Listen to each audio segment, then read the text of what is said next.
Chapter 53 to 54. The forest that borders the main road in Fuyuki City is a place shrouded in mystery and legend. The dense, untamed wilderness is rumored to be the site of a fantastical castle, with stories circulating of children who venture into the woods in search of it, only to find themselves with no memory of their experience upon returning. The existence of the castle remains a mystery, but it is a topic of frequent discussion among the citizens of Fuyuki City. Some believe that it is a real place, hidden away in the forest, while others think it is nothing more than an urban legend. Perhaps one day, as the land is developed, the truth of the castle's existence will be revealed. In fact, deep within the heart of the forest lies an ancient castle built by the Einsburn family as a strategic fortress for the Holy Grail War. It was completed long before the Meiji Restoration, shrouded in secrecy and hidden from the eyes of the outside world. The ancient castle is fortified with many powerful bounded fields, designed to protect it from intruders. The one that confuses local residents is just a small aspect of the castle's defenses. At this moment, the castle serves as the base for Artoria and Irisveal, two powerful individuals who play an important role in the ongoing Holy Grail War. With its strategic location, advanced defenses, and hidden nature, the ancient castle is the perfect stronghold for them to plan their next moves and protect themselves from their enemies. The sound of galloping horses echoed through the forest, growing louder as they approached the ancient castle. Artoria, her hand gripping the hilt of her holy sword, stepped out of the castle gates and gazed towards the forest. The visitor had made no effort to conceal their approach and was now emerging from the trees, riding towards her with purpose. It was none other than Iskandar, astride his beloved horse. "Conqueror King, what is the purpose of this uninvited visit? Is this an attack on us?" Artoria asked, her tone laced with suspicion. "Ha ha ha, that's not it. I've come to invite you to join me for a drink." Iskandar laughed in response, his demeanor light and friendly. Artoria's gaze shifted to Iskandar's horse, her eyebrows furrowed in confusion as she asked, "Where is your chariot? I don't see it with you." Iskandar scratched his head, a hint of distress in his voice. "My chariot got destroyed by a hero. I thought I'd come and see if you could just give me the Holy Grail directly." "Do you really think that's possible?" Artoria looked at Iskandar incredulously. The idea seemed even more naive than her own. "Why not? War isn't just about physical weapons," Iskandar said with a chuckle. "If you could just give me the Holy Grail, we could avoid all the fighting and the heroes wouldn't have to get hurt. We could conquer the world together." "We?" Artoria's brows furrowed tighter. Iskandar nodded. "On the way here, I saw that shiny king and brought him along. Insolent mongrel. A king should not be insulted in such a manner." Gilgamesh appeared, his eyebrows raised in anger as he glared at Iskandar. "If you ever refer to me as a shiny king again, I will see to it that you are punished." "Why are all of you so narrow-minded?" Iskandar laughed. "But it doesn't matter what you call me. As long as you have great ambitions and an open mind, anyone can be a hero." He then looked at Artoria and asked, "Night King, my companion and I have come a long way. Won't you invite us in for a seat?" Artoria looked at the two of them, then turned and said, "Come in." After Ryunosuke committed suicide, Kiritsugu spent countless hours mulling over potential solutions to the crisis caused by the mystery leak. Finally, after much contemplation, an idea came to him. In an effort to remedy the crisis, Kiritsugu used suggestion to infiltrate a prison and murder 6 inmates, branding them with various red markings resembling command seals. He then used suggestion on the police chief to reveal their deaths. However, Kiritsugu's own picture has been exposed, and the ramifications of the incident could not be quickly erased, even with the police chief's efforts to minimize the impact. To eliminate the possibility of the mystery being exposed, Kiritsugu tasked Maya, his assistant in hunting magi, with performing plastic surgery on one of the prisoners. Although Maya was an ordinary person, her work with Kiritsugu had led her to acquire various skills, including makeup and plastic surgery, which were useful in infiltrations and changing one's appearance. However, transforming a criminal into Kiritsugu's appearance would take time. So Kiritsugu instructed Maya to acquire a criminal's corpse first. "Where are you headed off to now?" Maya queried. "I'm going to inspect Caster's master's corpse," Kiritsugu replied. "Do you suspect something is amiss?" Maya asked. "It's strange that things seem to be leading me to kill that young man from the very beginning," Kiritsugu said, deep in thought. Kiritsugu lit a cigarette, gave Maya a brief wave, and departed, leaving behind a solitary and forlorn silhouette for her to gaze upon. As the early morning light began to filter through the trees, Shirou quietly waited for Spartacus to settle before making his move.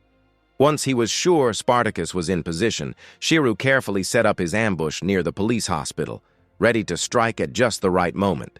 Following Ryunosuke's suicide attempt the day before, he miraculously survived. However, the bullet was lodged in the center of his brain, making it impossible to remove. He was currently receiving treatment at the hospital where Shirou had set up his ambush. Kiritsugu had been able to track down Ryunosuke's whereabouts by following a trail of clues he had left behind. The reason Shirou was so certain was that he had gone to the police headquarters to check the surveillance footage. He discovered that the footage was missing for certain periods of time, specifically from 1:25 p.m. to 1:47 p.m. and 5:14 p.m. to 5:34 p.m. Out of all the masters, only Shirou and Kiritsugu would have the skills and cunning to play the game in such a way. Additionally, it was Kiritsugu himself who had led the police pursuit of Ryunosuke the previous day. Shirou's plan was not particularly complex. He had simply counted on the revelation of mystery to draw out his enemies and force them to come after him. In the end, it was Kiritsugu who had taken the bait. Kiritsugu had not made his move the previous night, as Shirou knew that the masters were most active and engaged in battles during the night. The most crucial point was that the thing he had set on Ryunosuke's body had not been triggered, indicating that no magus had yet come into contact with him. Now, during the day, Shirou would stay put and wait to see if he could catch Kiritsugu in his ambush. Even if he failed to ambush him, losing one day would not be significant enough to cause concern. Perched in the forests, Shirou, without using his Saint Graph, kept watching over the police hospital with the help of binoculars. However, there was something that made him feel a bit strange. "It's too quiet." The entire police hospital appeared to be abandoned, the eerie silence adding to the sense of unease. It was a bit frightening. Shirou's eyebrows furrowed as he tried to understand why the hospital appeared to be deserted. He had expected it to be bustling with activity, but instead, it was eerily quiet. It was deathly quiet, as if there wasn't a single soul inside. The silence was unsettling, like the calm before a raging storm. It made Shirou uneasy, and just as that thought crossed his mind, someone appeared. "Is it Kiritsugu?" Shirou quickly turned his head to see who had appeared, and his eyebrows raised in surprise. He had been expecting to ambush Kiritsugu, but instead he had stumbled upon another master. Gilgamesh's master, Tosaka Tokiomi. But how did he end up here? Upon discovering from the police chief that Ryunosuke was still alive, Kiritsugu immediately used suggestion to inquire about Ryunosuke's current location. Later, Kiritsugu drove to the police hospital but halted before arriving. Upon observation, he noticed diesel generators supplying power to the police hospital. The hospital was constructed like a prison, with only one entrance consisting of 3 layers of iron bars to prevent any inmates from escaping after being cured. He realized that if someone were to enter through the main entrance and block it, then ignite the diesel generators, it would cause a massive explosion, destroying the entire hospital and everyone inside. To Kiritsugu, it was a perfect burial ground. Kiritsugu had begun to have doubts about his plan. As a killer, he had always avoided dangerous situations like this. However, he knew he had to uncover the truth about Castor's master, otherwise he would not be able to rest easy. In fact, the best time to investigate was yesterday when Castor's master had committed suicide. However, at that time, Castor had disappeared in front of him, resulting in a clear defeat for them. As a result, Kiritsugu was preoccupied with thoughts on how to clean up the mess caused by Castor's master. People tend to act this way when they are worried about something, reason disappears, and they tend not to pay attention to the finer details. However, Kiritsugu is not an ordinary person. He had his doubts from the beginning. It's just that Castor's withdrawal seemed to have no problems, so he quickly moved on to dealing with the trouble caused by Castor's master. The more he felt something was amiss, the more he rushed to investigate. He knew that if dirty and contemptible individuals like Castor's master were allowed to continue existing, they could cause even more trouble. However, before confirming that it was safe, he wouldn't easily get caught up in such an obvious trap. Kiritsugu surveyed his surroundings, and his gaze finally settled on a small grove of trees nearby. The grove was the highest point in the area, and from there he could clearly see the inside of the police station hospital with the use of binoculars. However, he knew that the places with the best visibility were also the best hiding spots for those keeping watches. Therefore, Kiritsugu avoided the grove and instead hid in a van. He then opened his toolbox and deployed 2 small surveillance drones. One flew towards the police hospital, while the other flew towards the small grove of trees. These drones were very small and could easily go unnoticed if not observed carefully. If the police station hospital was indeed a trap for him, then there must be someone lying in wait outside the hospital. The small grove of trees not only provided a good hiding spot, but also a way to monitor the inside of the police station hospital, making it a perfect location for an ambush. As Kiritsugu zoomed in on a tree branch displayed on the screen, he spotted a figure dressed in an unusual outfit, perched on a branch and peering through binoculars towards the hospital where the police station was located. The figure's attire was entirely a verdant green, with a helmet covering its face and a pair of scarlet compound eyes that gave the impression of an insect. Could this be some sort of specialized gear? However, sure enough, someone is keeping watch on the police hospital. Kiritsugu felt unperturbed. In fact, it was such a predictable outcome that he would have been surprised if he hadn't made the discovery. The only question that remained was, who was this individual? As of now, the only person whose identity remained a mystery was the master of the Matu family. Based on intelligence gathered by the Einsburn family, the current head of the Matu family and master of the Holy Grail War was Byakuya. According to records, he was an unremarkable magus, yet he had summoned the powerful servant, Berserker. If the figure Kiritsugu had spotted was indeed Matu Byakuya, he couldn't help but wonder why he would be present. Kiritsugu's mind raced as he considered the possibilities. Could he be planning to use Castor's master's body and lying in wait for me to investigate? He wondered. No, I'm getting ahead of myself. First, I must confirm if this person is truly Byakuya. It's possible that he is Castor's master in disguise. Although shocking, Kiritsugu couldn't completely rule out this theory. Even though Castor's master had committed suicide in front of him the day before, but his methods were still fresh in Kiritsugu's mind. He knew that if he didn't consider every possibility, his years as a magus killer would have been for nothing, and he would have died a long time ago. Having been deceived by Castor's master's tactics before, he was determined not to let it happen again. As for Castor's aura disappearing in front of him, Kiritsugu couldn't help but wonder if Castor possessed a treasure or skill akin to assassin's concealment, allowing him to fake his death and lurk in the shadows. The possibility couldn't be ignored. If that were the case, then the young man who had committed suicide yesterday was merely a decoy. But if he was a decoy, how could he have possessed such strong magical energy? His eyes flickered as he considered all the possibilities. He methodically listed them in his mind, refusing to jump to any conclusions without solid evidence. He knew the importance of patience and not making hasty decisions. He knew that the truth will reveal itself in due time, and he was determined to find it. And ultimately, the decisive evidence was Castor's master, or more accurately, the young man who had committed suicide yesterday. Kiritsugu's gaze was fixed on the surveillance monitor in the police hospital. Crackle! The screen flickered and crackled as he watched. The surveillance monitor of the police hospital was now filled with static. The last image that came through was of raging flames. What happened? In the police hospital, Tokiomi gazed upon the destroyed surveillance monitor, a small smile playing at the corners of his lips. It seems the Einsburn family also desires the vessel capable of merging with the servant. Tokiomi's smile remained calm and collected, betraying no hint of surprise at the sight of the surveillance monitor.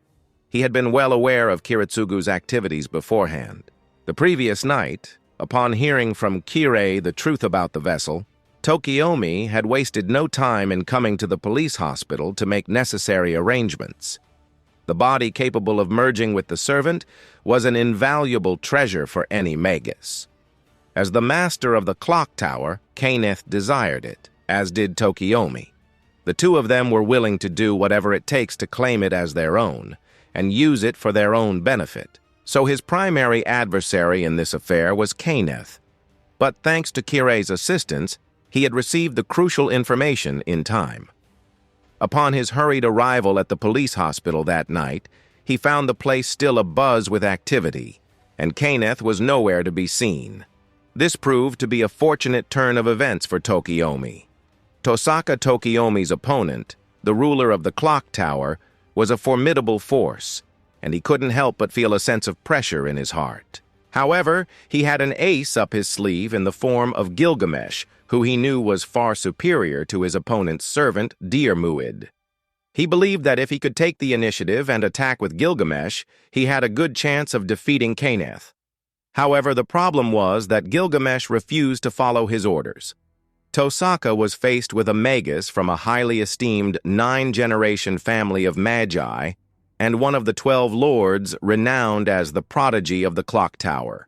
Given this formidable opposition, Tosaka lacked confidence in his own abilities. As a result, he had resolved not to leave the safety of the Tosaka residence since the war's inception. His plan was to bide his time, allowing the other factions to weaken one another before using a command seal to control Gilgamesh and eliminate the final group, ultimately securing victory in the war. To prevent any exposure of the mystery, Tosaka used suggestion to drive away the mortals in the area and set up a bounded field around the hospital. Once the bounded field was set up, he planned to go to the morgue to examine the vessel that could fuse with the servant. However, at that moment, the bounded field was activated, causing a surveillance drone that was monitoring the area to crash. Tokiomi, having thoroughly researched his opponent's information, knew that the only one who would possess such technology was the Einsburn family's infamous magus killer. It was only natural that they would be intrigued by the corpse, given its extraordinary ability to merge with a servant, a trait that only a magus could appreciate as being of great worth. For the Einsburn family, who specialize in the creation of homunculi, this vessel was a true gem among gems. This couldn't be more perfect. While Saber might be a formidable opponent, I can use this opportunity to eliminate both Lord El Malloy and the Magus Killer at once. Tokiomi smiled confidently. He had already set up a bounded field, making this location his own battlefield. Dealing with a researcher like Lord El Malloy and a lowly Magus would be effortless. Even if the opponent summoned a servant, he could use his command seals to summon Gilgamesh, giving him the upper hand. The most important thing was, "Tokiomi, has your assassin established an ambush in this area?" Tokiomi communicated with his most reliable disciple, using a gem imbued with Magecraft. "Yes, teacher. The ambush has been put in place," Kirei replied. "It's not just Kenneth, but also the insidious magus from the Einsburn family that we must contend with. I intend to take them out all at once. I'll let you know when I'm ready. I will require the aid of assassin, Tokiomi stated. I understand, teacher. Tokiomi nodded in agreement.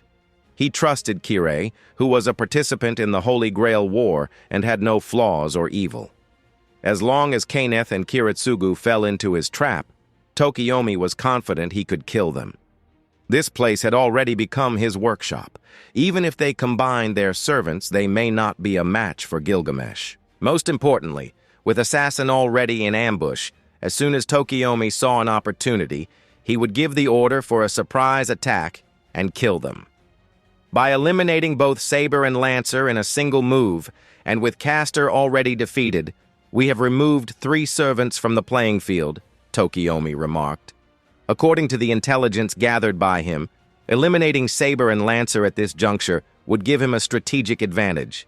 He dismissed Berserker as a mindless beast and deemed Rider's master, a reckless youth, as a non-threat. As for Assassin, Tokiomi believed that Kirei, who was there to support the Tosaka family, would ultimately use a command seal to force Assassin to take their own life. If we emerge victorious in this battle, the Holy Grail shall be mine. The 100-year aspiration of the Tosaka family shall finally be realized under my hands, Tokiomi exclaimed, gripping his staff tightly with mounting excitement as he saw victory within reach. However, is it really that simple? Shirou, Kiritsugu, Kirei, and Tokiomi were not divine beings. They did not possess the ultimate truth. Their actions, beliefs, and goals were all intertwined and had resulted in a convoluted tangle of chaos. What should be the ultimate outcome of this situation?